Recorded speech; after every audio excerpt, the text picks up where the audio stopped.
the hope I want to give myself, the spiritual guide I would like to give to my children out there, is that I gotta, as a chicken, stop looking to the fox to help me. The fox that runs the coop. Because the fox gonna eat chicken every day, right? I'm gonna have to stop talking to the brother. I have to stop talking to the police, and I have to stop talking to John Tory, and I have to stop talking to Justin Blackface. People don't understand how disrespectful the Prime Minister of Canada is to me, personally. I can't say it for everyone. You somehow, my misery and abuse for 400 plus years is somehow humorous to him.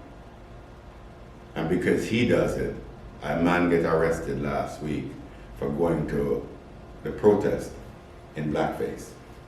And I'm saying, why are you arresting him? If your prime minister is doing this, they don't understand how far-reaching the message is to white Canada, the people, the racist white humans in this country. Justin Trudeau gave them a lift. The best thing about privilege is their constant denial that they are racist. So how do I now, spiritually say, look at my youth STEM to focus in a different direction from the helplessness that they feel, right? A lot of these children don't think they're gonna make it to 20 years old. Men on the street have bodyguards at 15 and 17 years old, right? Bodyguards. So when they fire the gun, because I'm under 17, they're not gonna serve any length of time in jail. See? So we're being used this way as cattle. So how do I I believe in the spirituality of the things you have learned, Pablo.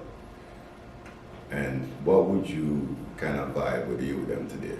Can you up on the ground in certain ways though? Well, I usually vibe with you, because I raised 5 sons, right?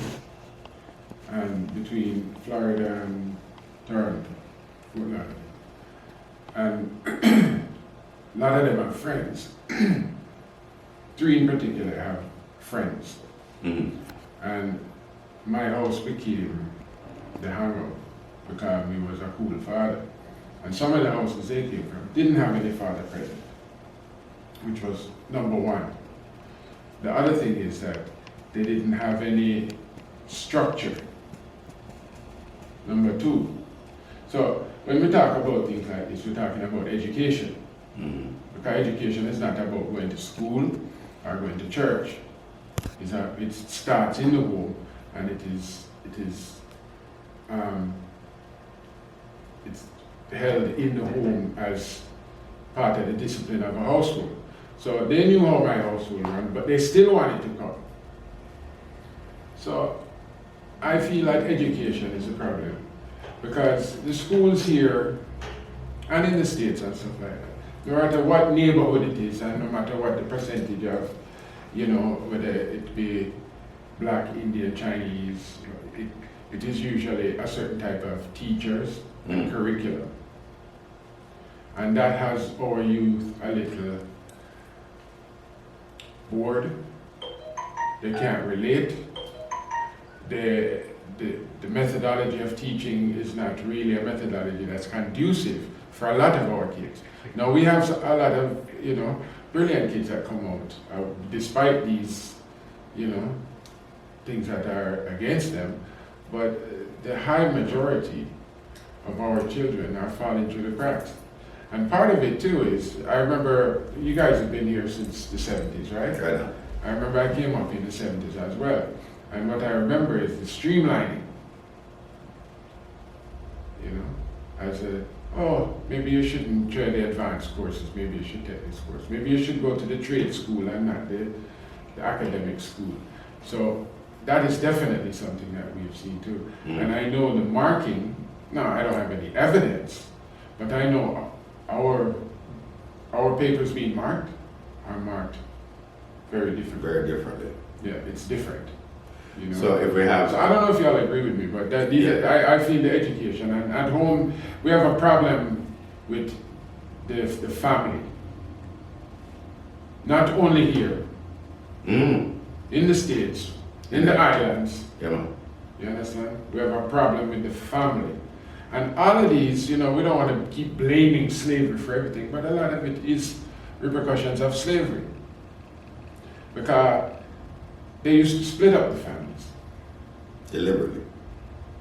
They never like to see a good family or a good community. They burn down good communities. See? They mash up good businesses. Yes. You know, so this thing is not a quick fix that we can do since the 60s, the civil rights movement. You know, we've made some grounds, and let me tell you something. In my eyes, black people are some of the most loving and resilient people on the planet. Well, that's fact, because 400 years later we're still standing. Right. Despite Yeah. the brutalities, the layers of brutalities, the systems of brutality. The fact that we're still Psychologically as standing. well. Yes. So I agree with you. Resilient because after looking at what our ancestors went through, and we're still standing, and we're still fighting. So I agree with you. I have, and I trust what you're saying here, but I need to spread that information to these youths to give them the hope. When I came up to Driftwood there with you one day, man,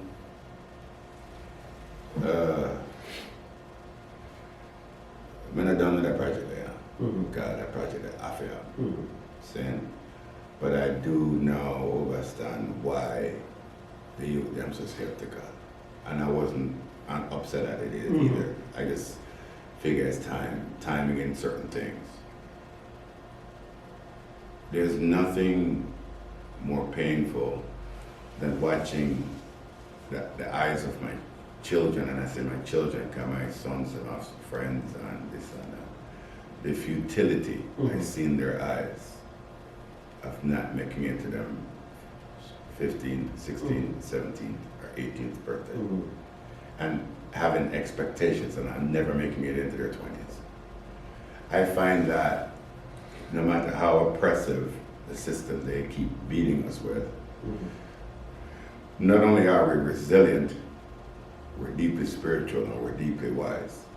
But the rest is correct in that the education piece, the family piece, these are foundation pieces in development. Think of what you would have been if the education of family was not there, right? You know, like these are foundation pieces. It's like building a house, and you have to have certain pieces in place before you can put on your house. And the education, and we're struggling with that right now because the education, you said, you clearly said it's of no interest. We're still talking about Christopher Columbus as a great explorer when we know that he was a state-sponsored pirate. Right? They're teaching us stuff that make no sense to us, right? And also we think differently, right? I don't want to hear about Shakespeare. I don't want to hear about the royal family. I don't want to hear about all that. I want to know about my history, so it positions me in it. So of course I'll be interested. But if you're teaching me other people's history, and the thing is, you know, Mr. March, let me show you something.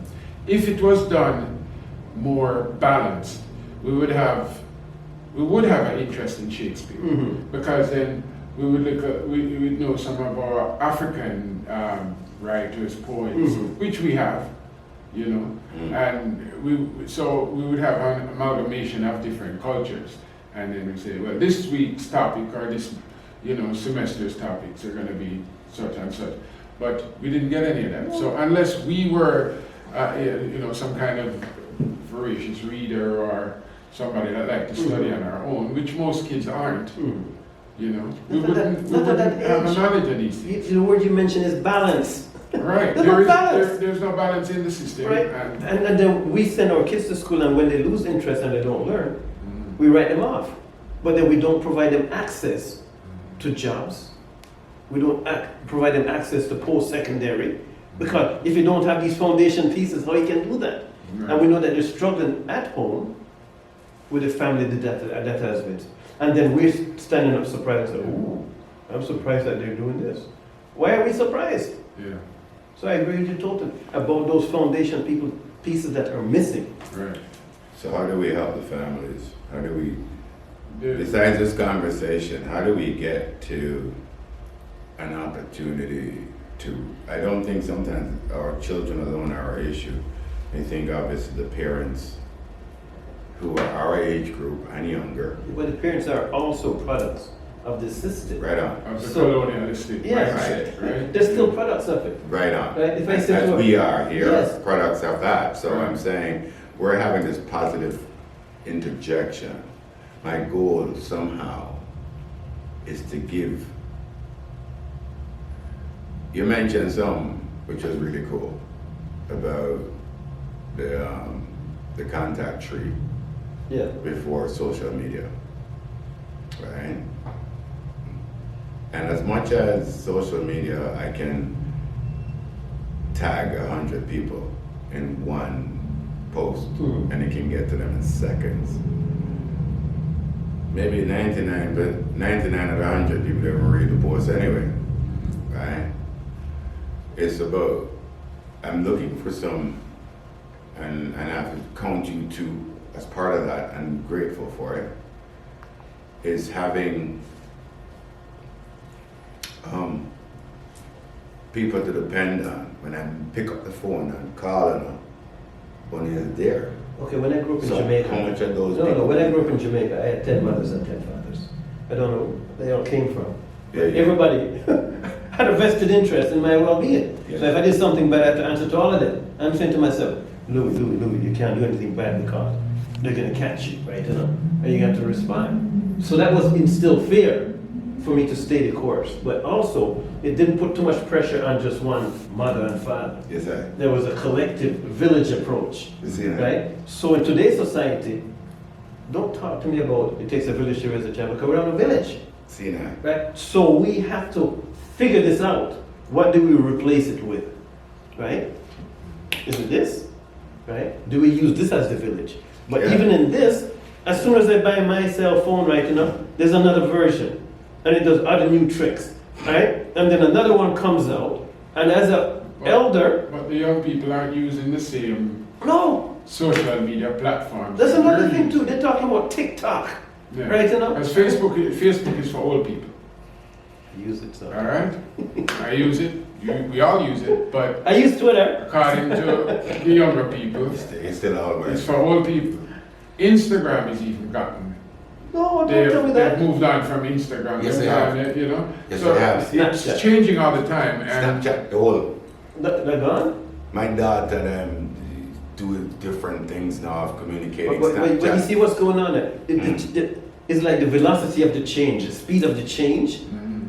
and the parents are worried about keeping the job down, and they're not in here. And leaving their so phones. There's a disconnect. Yeah, they leave their children with their phones for 8 hours a day. Let me ask you something while I have you. Hmm. What do you know about the Afrocentric school? Have you had any dealings with it? That was part of it. Okay. Mhm. I thought so. But Yeah. I wasn't Yeah. sure. But I thought I heard your name. Yeah. come. So what do you think about the progress and after how much years now of it being running? I think we're into 10 years now, 10 Yeah. years plus. So the Afrocentric school was about choice. I don't want my child to be studying all about European history and stuff. I want them to have choice, right? And I want to see themselves, right? Mhm. That's what it was about. But when the vote came by the city council to approve it, it was 11 to 9. So there was no major endorsement of it. Right. If one of them had voted no, Afrocentric school would have been, right? Right. So it just slipped through 11 to 9 and it happened. So when the announcement came, Mhm. they said that they has to have 40 students in it. Right. But everybody was promoting it as segregation. We're separating it. Like our kids are not going to know how to interact with people Mhm. if they're in a school with only black people. Mhm. So I had to speak about that. Mhm. And I said, F you, right? You know what segregation is? Mhm. And I started drawing pictures of what was going on in the Listing it. States. Listing. Of what, the barking dogs, the water, Mhm. the Water marches, Yeah. the army, the guns, the lynching and stuff. I'm saying this is segregation. And to suggest that this is what this is about Mhm. is disingenuous. So stop using the segregation word on me, Right. right? This is about choice. So once we started clarifying the Afrocentric school Mhm. in terms of its purpose, and that the kids can go there and they can go to McDonald's with their white friends and they can still be normal, Right. right? They can get a job still, Mhm. right? Because the Toronto District School Board was influencing the curriculum. Right. So the registration initially was slow. Mhm. It wasn't even meeting the 40. Right. But once we started clarifying it, the registration started jumping 15, 20, 40, 80. When the school opened on the day, they had 120 people Mhm. registered because there was a clarification of what this was about. Mm. And we didn't buy into the way the media was presenting it, Mhm. right? It went up to 200. Mhm. But because the school board was still manipulating the principle and what was being done, Mhm. it started losing some of its fire, Yeah. right? And then the registration has come down, Mhm. right? When the Afrocentric school was born, it was only supposed to live for 3 years. Mhm. It was a test project, it was a pilot project. That many hopes would Yes. plow. Yeah. So when it came about and it started bringing up so much momentum, they couldn't pull the plug on it.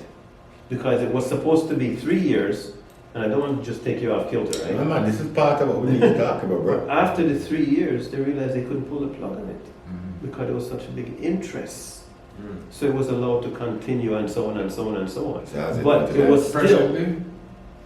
no, presently no, it's still, it's challenging right now. Right. Because it's, when you say Afrocentric to JuLion, when I say it to you, when I say it, it all comes differently.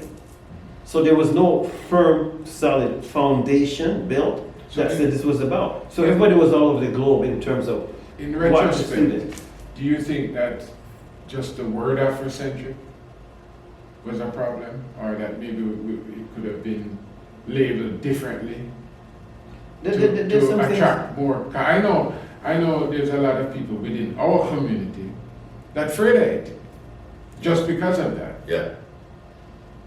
I mean, I didn't have any kids at that age, schooling age at the time. My children are long grown. Our biggest fight Mhm. with Afrocentric school was not with the white people. That's what I'm asking. It was with the black people. That's what Because I they were imagine afraid. too. Yeah. And we had to deal with that issue, that this is not about segregation, this is about choice. And your kids would still stay normal, but at least they would be centered in the middle of the education, Yeah. right? Not on the periphery. But parents, I'm going to tell you something that most